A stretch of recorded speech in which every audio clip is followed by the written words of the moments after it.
and welcome to Close-Ups. I'm Monica Kaufman.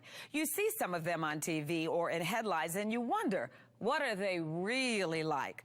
Others are known only in corporate boardrooms. They are Georgia's power players, and they are women. Through our website at WSBTV.com, Channel 2 viewers sent in dozens of nominations. Here are just a few of your top picks.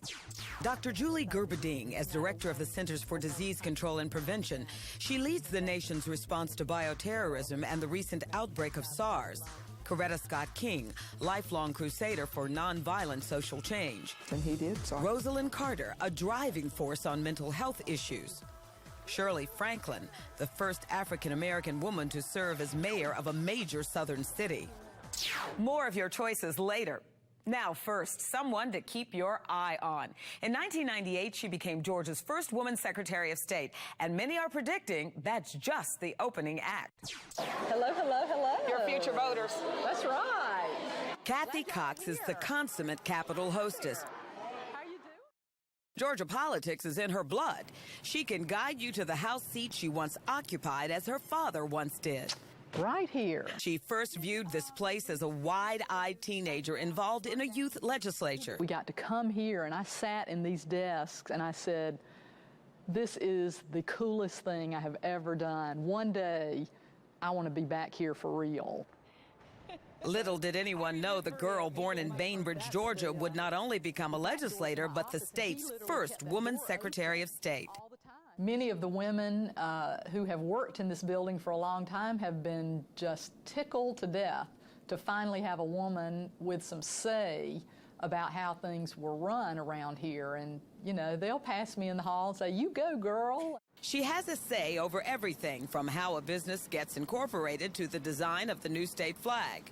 But you're also in charge of the boxing commission? That's right. And candidly, I guess the first year that I was here, I probably spent every other phone call saying, hold on, please, do we do this? But it was her grip on election reform that put her and Georgia in the national spotlight. She aggressively lobbied to make Georgia the first state to have a modern electronic voting system in every county. Certainly the biggest risk that I've undertaken, but the members of the legislature mostly know me and have known me, many of them since I was a child when my dad served here, and they know, if nothing else, Cathy Cox is persistent. Her father, Walter Cox, served in the legislature for 16 years. He was also a funeral director. So she and her sisters grew up in a funeral home, a business, ironically, she now regulates. Where was the genesis of this love for politics? I guess it comes directly from my genetic makeup. Because all my life I've been involved in politics one way or another. My father was involved in politics all of his life. As children, my mother would paint T-shirts that said, vote for my daddy, and put them on my three younger sisters and me, and put us out on the street and tell us to knock on doors and ask people to vote for our daddy.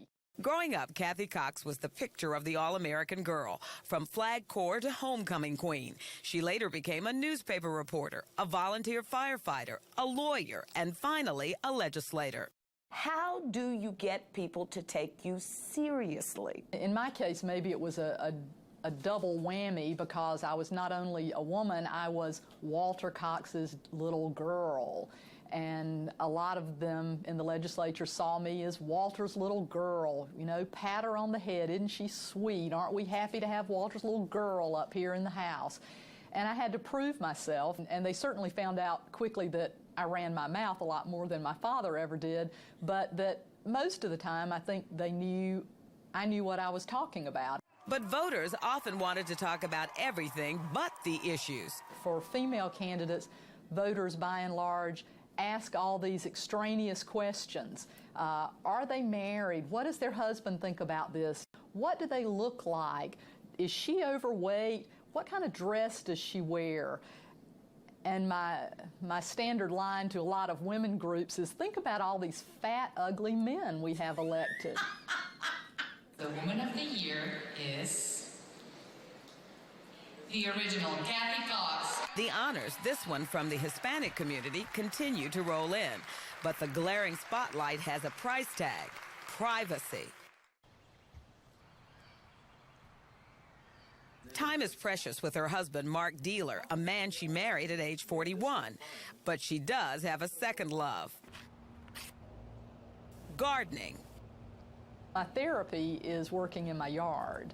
My first college major was in horticulture. I'm the gardener. So could the gardener grow into governor? Everybody is looking at you in terms of being the first woman governor of the state of Georgia. Well, that might be a good thing. For a woman to be elected governor in Georgia, people here have got to talk about it for a long time. They've got to chew this around, think about it, and decide it's not a big deal. So I hope I get the chance one day. Still ahead on Close Up, she's the